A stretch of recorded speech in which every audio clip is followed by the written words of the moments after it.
Okay, well, I have a million stories that I could tell. Andy can attest to that, but I'm going to choose to tell the story that involves $1 million because I think that would be more pertinent for this audience. Okay? So I don't know how many of you guys have been involved in trade shows and how many have been able to parlay a trade show appearance into a couple of $1 million worth of business. Anybody? It's fictitious, right? It's never been done. Well, I'm going to tell you the story about how that actually happened. This was years ago. I was working with an early stage company that did technology work. We were in the agile development space, which today is pretty blasé. It's been around for a long time. 10 years ago, it hadn't. The company that I was with was relatively small. It was a consultancy of about 20 people. Of those 20, 18 were technologists. There was a graphic artist, and then there was me, the business development guy. Right off the bat, it's like, here I am, the only Asian in the company, and I'm the sales guy, right? I'm not the technical guy, but hey, it worked out, okay? So we're doing agile work. We're one of the early players in this space, and I'm thinking as a business development guy, how do you reach people? How do you make a name for yourself? So there was a conference that took place every year. It was the biggest conference in the agile community at the time. All the thought leaders went there. It was called Agile 2000 whatever. Started in 2003, and then it was Agile 2004, et cetera, et cetera.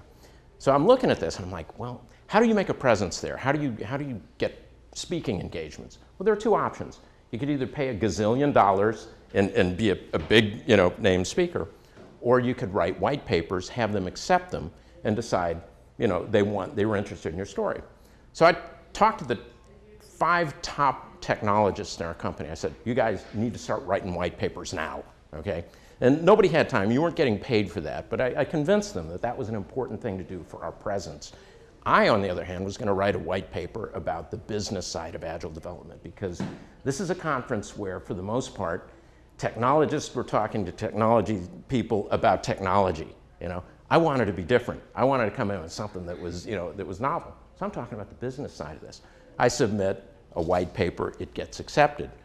4 of our other speakers got accepted. So we go to this conference. We're probably the smallest vendor there, but we buy some booth space. We make ourselves look big. We throw a big party, which, as a company our size, wasn't necessarily supposed to be able to do, but we were very creative. We made it happen.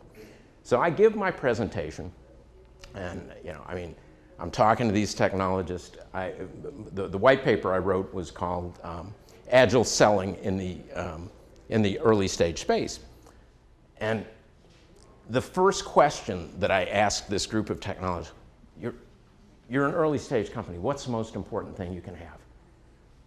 Scrum, XP, process. Wrong, wrong, wrong.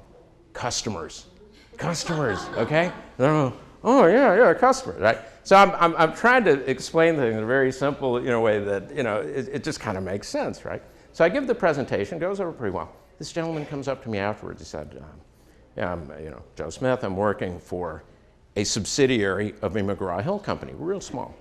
But we'd be interested in having you guys. We're looking at Agile, and you seem like you're on top of it. You've got a good presence here. Would you be interested? I said, well, let me think about this a second. Yes, okay. So I go up there. I pitch to them. They decide they want to use us. We start the engagement. It's about a $50,000 engagement, not the $1 million yet that I'm talking about. $50,000. So we start the engagement. I've got a good team up there, but they're frustrated. They're calling me up and they're saying, the real top executives aren't being engaged. They're not coming to the meetings they're supposed to. We don't think this is going to be successful. So about halfway in, I call up the project manager. I said, guy, I got to tell you, I'm going to have to pull the team. I don't think that it's working. And he says, you know what, I kind of agree with you. He said, it's not your fault, it's our fault. I said, yeah. He said, and I'm not going to charge you 50 grand, even though it's a guaranteed contract. I'll charge you for our time. And that was it. He goes, really? I'm like, yeah, it's the right thing to do. So I made a decision right there that cost our company $25,000. We're a small company. It's a big chunk of money for a company our size, okay? So went about our business, things went on. About 6 months later, I got a call from another guy from McGraw-Hill saying, I'm Chris Z. I used to work for that subsidiary. I know about you guys, I know what you did. I'm now in a position with a big subsidiary of McGraw-Hill called Business Week. We're totally revamping what we're doing. We want to do it agilely, and we'd like you guys to participate because you showed us one thing that no other vendor has up to now. It's integrity. So I'm like, well, let me think about this. Yes. So I'm on the train the next day. I go up and I pitch to this whole group. There's like 50 executives in the room.